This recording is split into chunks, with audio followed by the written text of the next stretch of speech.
जा पाती, लेकिन मैं लंगड़ी हूँ। गुड़िया बेटी, क्या आपको भी बेर खाने हैं? हाँ मम्मा, मेरा दिन तो बहुत है, मगर मैं लंगड़ी हूँ। मेरी बेटी लंगड़ी है तो क्या हुआ, उसकी माँ तो स्वस्थ है। चलो आज मैं आपको बेरी के पेड़ पर ले जाती हूँ। आप भी जग्गू कुक्कू की तरह डाल पर बैठकर खूब बेर खाना। अब जल्दी चलो। फिर एक टोकरी में गुड़िया को बिठाकर मम्मा चिड़िया भी घर से बाहर चली जाती है।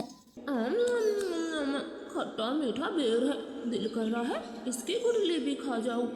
नहीं जग्गू, गुठली नहीं खाना, बेर बहुत है, तुम बेर को ही खाओ। मैं तो कुछ बेर अपने घर भी लेकर जाऊंगा।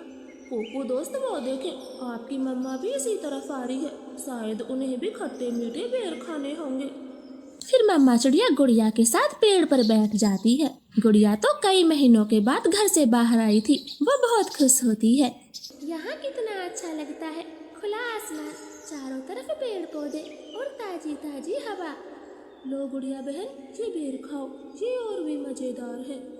ऐसे वो तीनों गुड़िया को बेर तोड़ तोड़ कर खिलाते हैं। दूर छिपी हुई बुरी चील उन पर नजर रखे हुई थी।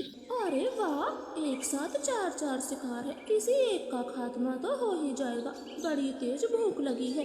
फिर वो बुरी चील धीरे धीरे बेरी के पेड़ तक पहुंच जाती है और एकदम से उन्हें घेर लेती। जग्गू और कुकू तो डर के मारे मम्मा चिड़िया के पीछे छुप जाते हैं।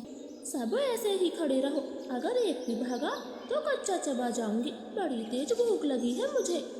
नाना चील जी, हमें जाने दे, हमारी जान बख्श दे, छोटे बच्चों पर रहम करें। नाना चिड़िया, किसी एक को तो अपना शिकार बनाकर ही खाऊंगी। चील उनके सामने बैठी थी, तभी धीरे से जग्गू कौवा कुक्कू के कान में बोलता है। कुक्कू दोस्त, इस चील को गुड़िया को सौंप देते हैं, वैसे भी गुड़िया लंगड़ी है, ये जी कर क्या करेगी, कम से कम हम तीनों की तो जान बचेगी। जग्गू की ये बात सुनकर कुक्कू तुरंत अपनी माँ से बोलता है। मम्मा मम्मा, गुड़िया को यहीं छोड़ दो और चलो यहाँ से, हम अपनी जान बचाते हैं। हाँ भाई, ये भी ठीक है, मेरा काम इस लंगड़ी चिड़िया से ही चल जाएगा, तुम सब चले जाओ। चील ने इतना कहा ही था कि तभी रानो चिड़िया जोर से चील को धक्का मारती है और पेड़ से नीचे गिरा देती।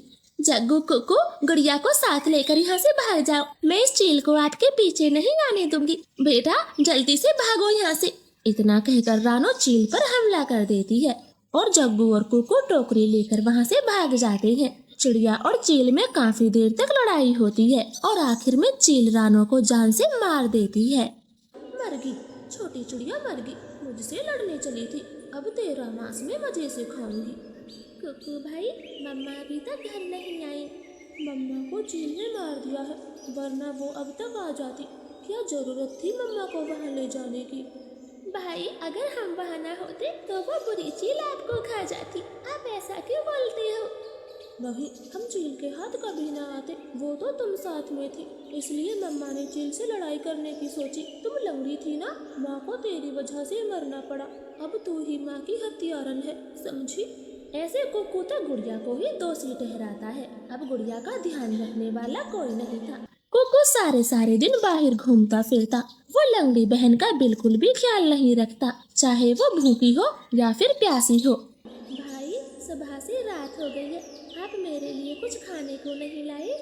जंगल में भोजन की कमी हो गई है, अपना पेट भरना ही बड़ा मुश्किल है, ऐसे में तेरे लिए दाना कहाँ से लाता?